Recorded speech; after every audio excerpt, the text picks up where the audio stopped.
Ito ang GMA Regional TV News. Mainit na balita mula sa GMA Regional TV. Marami pa rin pong residente sa Samar ang nananatili sa evacuation centers kasunod ho ng pananalasa ng Bagyong Uwan. Cecil, anong latest sa inyo dyan? Connie, problema ngayon ng maraming evacuees kung saan sila uuwi dahil nasira ng Bagyong Uwan ang kanilang mga bahay. May ulat on the spot si Nico Sereno ng GMA Regional TV. Nico? Cecil, nanatili pa dito sa evacuation center sa Catbalogan City sa Samar ang ilang mga residenteng nasiraan ng bahay dahil sa paghampas ng malalaking alon dala ni Bagyong Uwan.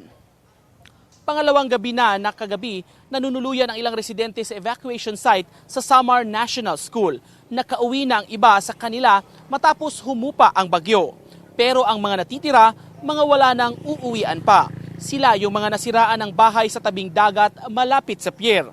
Dahil sa malalakas na hampas ng alon, na wash out ang kanilang mga bahay. Isa sa kanila, si Aling Rebecca, na mahigit sa 30 taon nang nakatira sa nasabing lugar. Wala siyang naisalba dahil lumikas sila nang bumayo ang bagyo.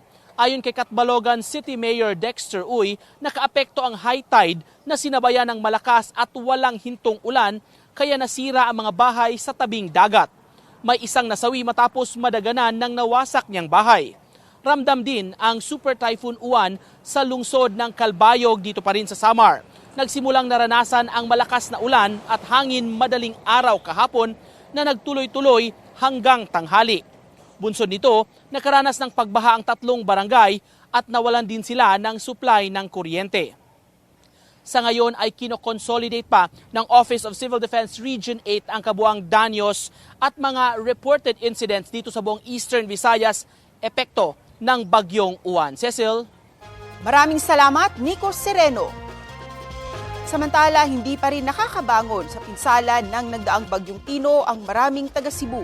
Kabilang sa kanila si Bernardino Son na namatayan ng 5 anak habang pinaghahanap pa ang kanyang bunsong anak. Kasama sa kanyang pinaglalamayan ang dating asawa, 2 apo, hipag at pamangkin na nasawi rin sa malawakang pagbaha sa Barangay Bakayan. Kwento ng mga rescuer, isa sa kanyang anak ang 3 oras na humawak sa puno ng akasya. Sinubukan pa siyang iligtas at hinagisan ng lubid pero hindi ito umabot hanggang sa matumba ang puno na kinakapitan niya. Ayon sa kanya, 2 beses niyang binalikan ang pamilya para hikayating lumikas pero hindi umano siya pinakinggan.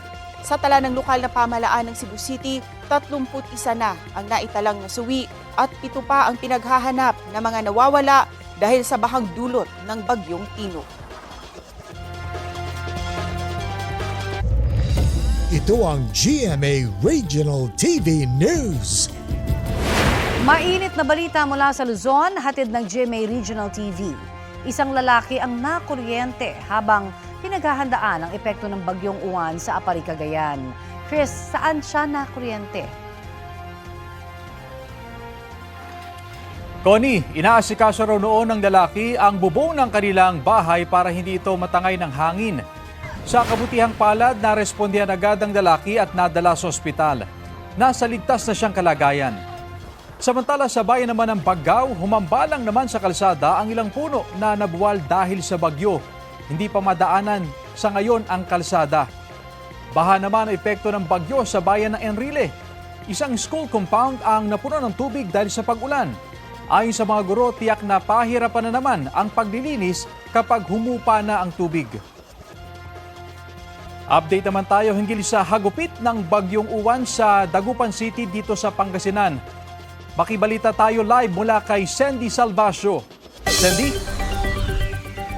Chris, sa mga oras na ito ay paminsan-minsan tayong nakararanas ng malalakas na pag-ulan, gayon din ng hangin. Kaya naman pinag-iingat po yung ating mga kababayan sa banta pa rin po ng panahon. Bagamat wala na sa kalupaan ang bagyong Uwan, bakas naman dito sa lungsod ng Dagupan ang mga pinsalang iniwan nito. Sa aming paglilibot sa syudad kaninang umaga, maraming mga sanga na nagkalat sa daan at may ilan ding puno na pinatumba ng bagyo. Ang mga residente rito sa Barangay Bunuan Gasset, abala na sa paglilinis ng kanilang mga bakuran.